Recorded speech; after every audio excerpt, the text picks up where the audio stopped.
Fun.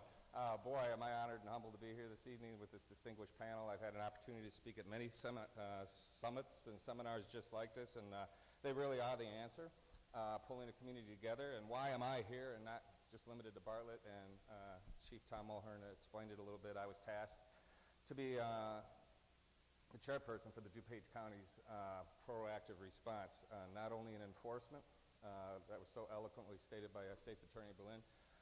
That's not going to be the answer here. It's part of the answer, but it's a small sliver of the answer. The answer is here tonight. It's pulling resources together and educating ourselves about this problem. And just from a cop's perspective, I've been doing this job for long time, about 29 years, if I can be honest with you. I was 21 years old when I started. I just turned 50. Boy, that's a long time. And I can tell you for the most of my career, heroin, come on. DuPage County, out in the burbs, I didn't see it. And when I did, holy cow, I mean, it was rare, but when you did, you kind of knew what you were looking at. And they were rare out here. Usually it was in the form of some form of burglary or somebody or a person down, and you just see them, and there were track marks everywhere, and they were just, they'd weigh 80 pounds and unbathed, and you didn't see a lot of it out here. You just didn't. And that was always an inner city problem. Boy, what a change. Boy, what a change. Several years ago now, the fatalities, the overdoses, and the uses are just off the charts. And we had to stop and say, what's going on?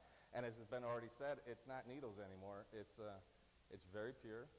And remember heroin when we were, for the older folks, I mean, the thought of it. We never saw it at our parties, and if we did, we would call the police ourselves. It was a dirty drug. A dirty drug with the bands and the blood and the needles and oh my God, we never saw it growing up. Now it's everywhere. I hear from some of our kids in our town that they see more of it than they do the marijuana. It's everywhere. It's everywhere. And it's no longer considered a dirty drug. It's kind of considered a clean drug. And you'll know more about that in a minute. All you got to do is sniff it. And this new generation of kids in the high school age are getting pretty comfortable sniffing things, and State's Attorney Berlin already brought that up, and I'm going to talk about that just a little bit more in a minute. This is a slide I put together several years ago after interviewing many addicts. It's not necessarily science. It's just an experiential theory that I came up with based on everybody I've been encountering for the last 15 years out in the western suburbs. And the way it goes is kind of like this. Here's all our normal. This is kind of just our normal sense of wellness, our normal sense of well-being. And for everybody, that's just a little bit different, but we'll just call that normal. And it's kind of considered a bump. That's what they call it. The users call it, hey, you want a bump? And what is a bump? Well, like State's Attorney Berlin said, a bump is just absolutely off the charts. And it takes you up to a high that most describe, I've never felt that euphoric in my life. And what that is just a devastating injection of dopamine through the heroin that literally immediately rewires the neurobiology of the brain. The brain goes, you ever seen a baby get their first taste of sugar? I mean, whoa, whoa, whoa, whoa, whoa. Well, that's kind of their brain's first experience with a sugar high. And we've all seen it with a little kid. You put a little icing on their mouth and they light up. Well, that's kind of the similar expression with people who experiment with dopamine. Oh my gosh. The problem with that, oh my gosh, is all that dopamine going into the brain at the first time, it does damage to the brain and the brain stops producing it like it did before because it just got overdosed with dopamine. So then when you finally come down, you've damaged the brain forever. I've heard, one doctor explained to me, if you try heroin just once or twice, you're here for 45 years to get back to this if you never use it again. Instant damage done. Well, nobody wants to feel like this because you feel worse than you did the day before. So, hey, you know what you're going to do. You're going to get another bump. The problem is your bump is no longer quite as high as it was the day before, and your new sense of normal has now been again devastated. It's now dropped here. Well, that's no fun. And you know how to get high again, so you try another bump. The problem is your bumps get lower and your lowers get lower. And you can see what's going on here. Is you start chasing a high that you're never going to feel again, and every time you do, you create traumatic damage to the brain. And what I've kind of coined this is a predictable plummet of heroin usage. And what you were doing was chasing a diminishing high, and now what you're going to spend the rest of your life doing is running from a lifelong illness. And so you can see They have this distant memory of what normal was, and they're just trying to get back to it. So they keep trying this drug, and it becomes just this progressive failure where you never get there. And eventually you get your overdose. You get your overdose because you become desperate, and you really do want to get back to what is a distant memory for you now. And then we get our fatal overdose. I had a guy, my narcotics officers had a guy in the department the other day, and I came in and interviewed him, and I showed him this. He goes, "That's exactly what happened." And he said, I was on heroin for a day and a half, and I was hooked. He tried it with his father, and they were both hooked almost immediately. And that's describing there. And when we arrested him, he was down here. I don't even get high anymore. I just wish I could get back to normal. I'm so tired of being so sick. He's describing that. So what do you do with that? If this is a predictable plummet, it is highly predictable.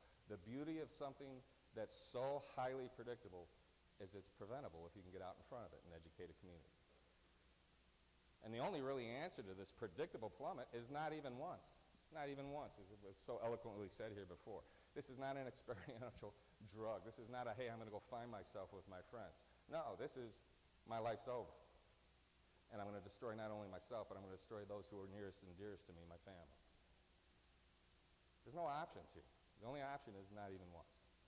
The problem is we get suckered into it, right? I've never heard a heroin addict that they all say the same thing. They all say, I thought I was better than that. I thought I could experiment. I thought I could beat it. It's predictable. It's predictable. Heroin dens, you know what they look like, right? You'll know a heroin den when you see it. They're dirty, they're run down, they're ramshackle. Most of them are in the inner city, and they're full of people who look like this, and therefore we don't have to worry about it much. Actually, all our experience now is heroin dens look more like this. They're usually bedrooms or basement rec rooms, and this is where we're seeing our heroin use now.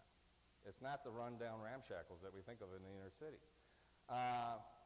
At-risk lifestyles, it's these guys, right? You know, society's dropouts. That's not what the statistics and all the research is showing us now in all our experiences. It's these people. It's actually the people trying to drop in or fit in. We hear a lot of this. Anxiety disorders, and when do those start bubbling up? High school, adolescence. And this whole angst to feel like you belong.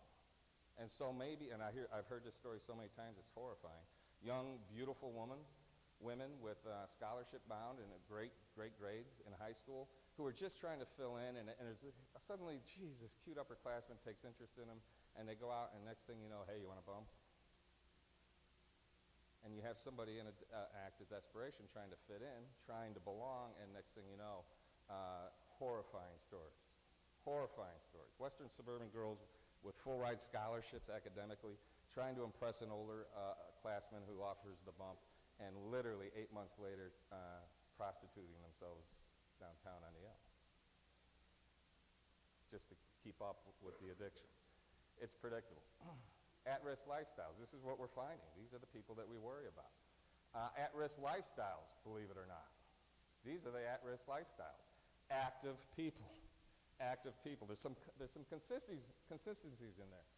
Most of it's very active. Our athletes. We're working with a wrestling star, a standout in the state now, a wrestler who had a twisted knee, went to the doctor, and next thing you know, 6 months later, he's turned to heroin. You're going to hear some stories like that this evening from families who have been directly impacted. Car accident victims. In other words, anybody that goes ouch these days is now suddenly a risk.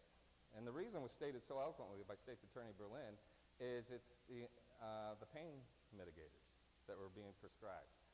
This was in USA Today back in October. No one wants to think that their fourth grader or fifth grader is being exposed at elementary school, but that's exactly what's happening, Naughton said. They're bringing them to school, to sporting events, to social activities, and they're saying, here, take this pill, it makes you feel good. It can't be that bad. I got it from my grandmother's medicine cabinet. It came from a doctor. What can be the harm? The problem is they're based on opiatics. Opiatics, and the most devastating opiatic is heroin, the highest content. But all pain mitigators, Vicodin, those are all opiatics. And so these kids get started on a opiatic prescribed by a doctor. My son got a scholarship to play baseball, turned an ankle. I went with them, and I didn't say anything. I didn't say what I said. I went to the ER, and they took an x-ray, and it swelled up, and they said, you're going to be in pain for a while. Here you go. I didn't say anything. I wanted to see what was going to go down. 65 Vicodin. 65 Vicodin for a swollen ankle. Now, then I told them what I do for a living. I told them what that creates. That creates not only my son as a heroin addict, but there's two buddies, because if he's going to take any, he might take one or two to get through the night. But then the swelling goes down. He doesn't need the other 63. That's a heroin addict in the making. So we are also educating the medical community. I've had many dentists in the audience in auditoriums where I speak. I've had many ER doctors in the audiences where I speak, and they all come up and go, we had no idea. We are actually trained. That's our number one, is to make sure that and we get rated by our ability to mitigate pain. And this is how we've been trained to do it. We had no idea that there was this causal effect. We've all been to the dentist. We've all been there, and we usually come home with this. And that's a problem. That is a problem. There is risk associated with that. As a matter of fact, today our kids, boy, when I was growing up, there weren't that many sleepovers.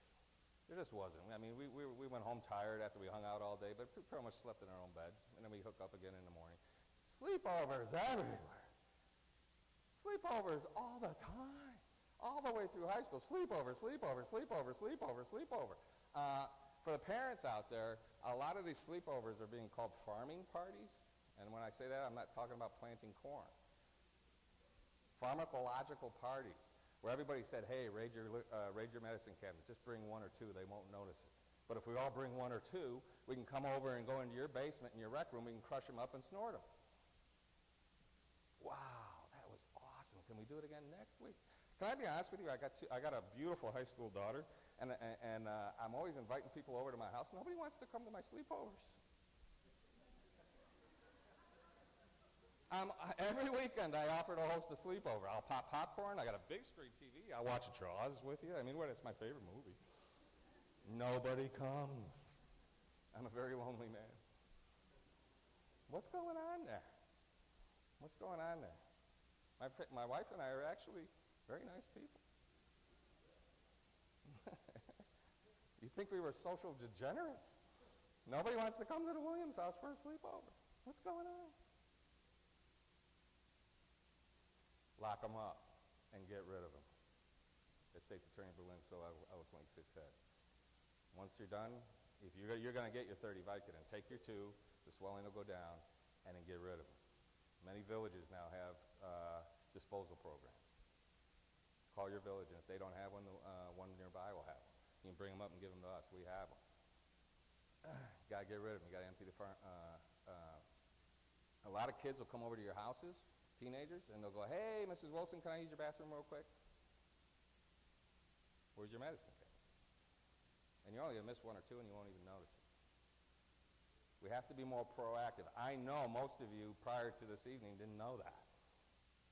Many of us in law enforcement didn't know that. But it is pervasive. It is pervasive. It starts with the pain mitigators. It starts with the medicine cabinet. Farming parties. What does a person who will potentially hook you on heroin look like? We know what they look like, right? I mean, it's obvious, isn't it?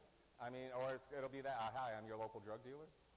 I mean, you just look around. Or this crazy guy, it's the guy down in that house that nobody cuts across their yard. I mean, those are obviously the guys you got to look out for, right? Or this guy, he'll hold you down and stick a needle in your arm. Those are the heroin dealers, right?